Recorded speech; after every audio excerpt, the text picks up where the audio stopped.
Hi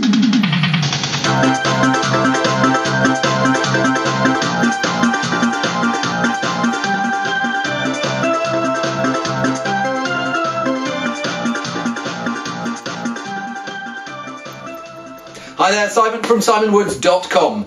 Wine Relief. Today, Marks and Spencer's and the reds that they've got in the Wine Relief stroke Comic Relief offer. Actually, we can't do all the wines because what they've done for the 2011 campaign, M&S, is they said that all wines from South Africa over a £5 are in the campaign, and if you buy any of them, 10% of the cost will go to Comic Relief. Ripper. Let's see whether these are rippers. I've got 5 reds and a rosé. First and last rosé. Rockridge Shiraz Rosé. Expertly blended by Marks and Spencer, it says on the back. Let's see whether they are correct. Well, it smells nice and juicy and strawberry-like. I can't remember the last time I had tinned strawberries, but you get that mushy juice that you get in there, and it's that bit of cooked strawberry, it's ever so slightly jammy, but it smells like it's going to be, raspberry and strawberry cordial. Very friendly wine. It's got these red berry fruits, also something a bit like cherries, and even a touch of something perfumed like violets. I'd say just a touch off dry. Bit of a crowd pleaser. Can't see anyone refusing a glass of that. Maybe they might refuse a second glass, but you're going to have to buy a bottle and find out for yourself. Okie doke. Crow's Fountain, 2008, Shiraz Merlot Pinotage. Pinotage, I love the way they say Pinotage in South Africa. Pinotage, if you don't know it, it's a grape that was developed in South Africa, and I think 1926 by Professor Perrault, and he crossed the Pinot Noir grape, which is well known for producing great red Burgundy and also bad red Burgundy, but the idea was making something that was as exotic and as fine as Pinot Noir, but was a bit more reliable in the South African climate. So they crossed it with a grape that they knew as Hermitage, which is better known in France as Cinsault. It's not a great grape, but and the grape that they ended up with by cross-fertilisation of these two is called Pinotage, and doesn't grow really very much else apart from in South Africa. I've seen a bit in New Zealand, and it provokes opinion. We've got 100% Pinotage wine coming up later on, so we'll see how we get on with that. This one I stick my nose in, and there's this juicy, rich berry fruit, but it's got a bit of what I call a very South African character, an ever so slightly smoky edge. Some people say smoky rubber edge, and I'm not a huge fan of it, that character. Some people really like it, but that's what I get here. Bit of chocolate, some raisins, and then blackcurrant and blackberries. Stew wine, barbecue wine, gutsy, full-flavoured red. As I say, that slightly smoky character for me doesn't do it, but hey, it'll do it for some people. Next one, Charles Back. Charles Back is a rather dynamic figure in South African wine. He owns the Fairview Winery and Cheese Factory. They've got this lovely tower outside the winery. They've got a spiral running up it, so their goats can go and get up onto different levels of this. It's like a goat windmill. And Barbera, a grape that is planted in lots of parts of Italy, doesn't get to South Africa all that much. Let's see what Charles does with it. There's a smoky, savoury character, and I use the same word smoky as I did in the one before, but here it's more on that savoury, of the earth character rather than something that's got that burnt edge behind it. But then there's also things like cherries and plums. So the more I shake it, the more this red fruit juiciness comes out. And Barbera, Barbera is a wine in Italy that you almost like want to drink by the half pint. It's juicy and refreshing, and you can do more ambitious wines with it. But for me, it's at its best as like a bistro crowd pleaser.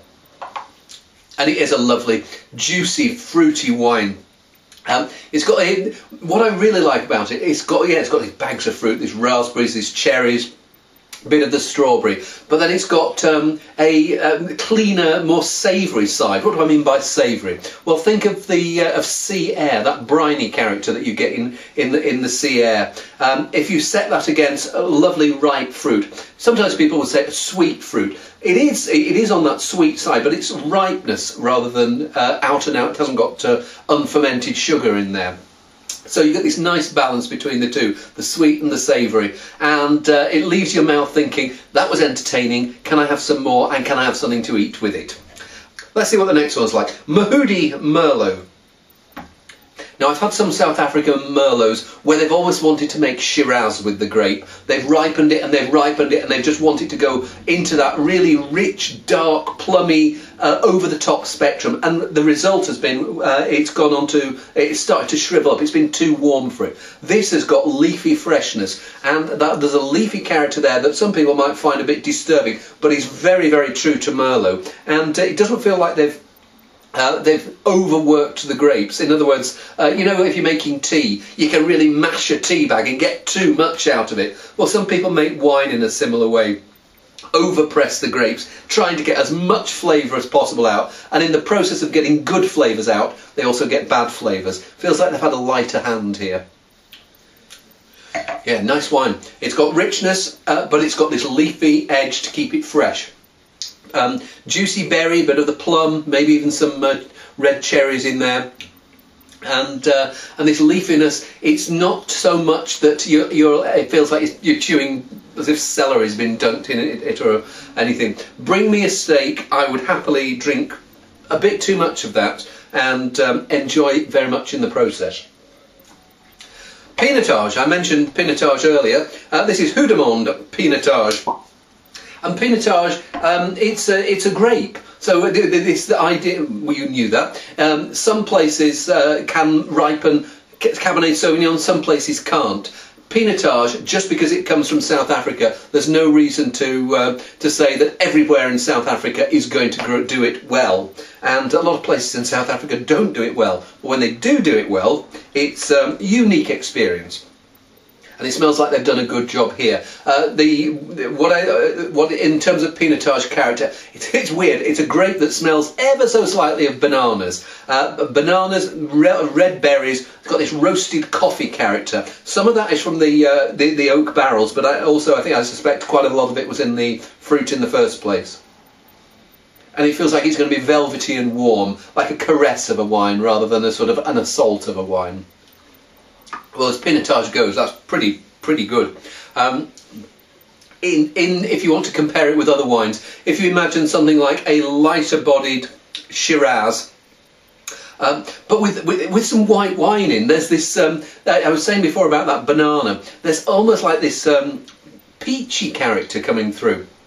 And it's some Pinotages have gone over the top and have been massively over-ripened and over-extracted. This one is genuinely medium-bodied. Yes, it's a tall bottle, so you're expecting, oh, it's going to be a big stern monster, but it's actually quite a subtle wine. And I can't remember trying it before, but I'm really enjoying it. Yeah, very tasty. Let's see whether the last one's very tasty. Stellenbosch 2006 Cabernet. Well, this smells nice too. I mentioned when I was talking about the Merlot about that way in which some people overwork and over-ripen their Merlot. So the same is true with Cabernet Sauvignon. But here, again, it feels like they've got it ripe, but not too ripe. And it's still got that fragrance, that bit of tobacco, maybe a bit of that tar character, and an edge of that leafiness that I was getting in the Merlot. That's terrific. Yes, it's big, yes, it's bold, but as I say, it's got this leafy freshness to stop it going into that over-the-top jammy caricature. Coming up for its 5th birthday, any traces of gawky oak? I don't think it ever had any, but certainly now that the oak seems to be giving it a framework in which to develop rather than any, look at me, I'm smoky and vanilla-like.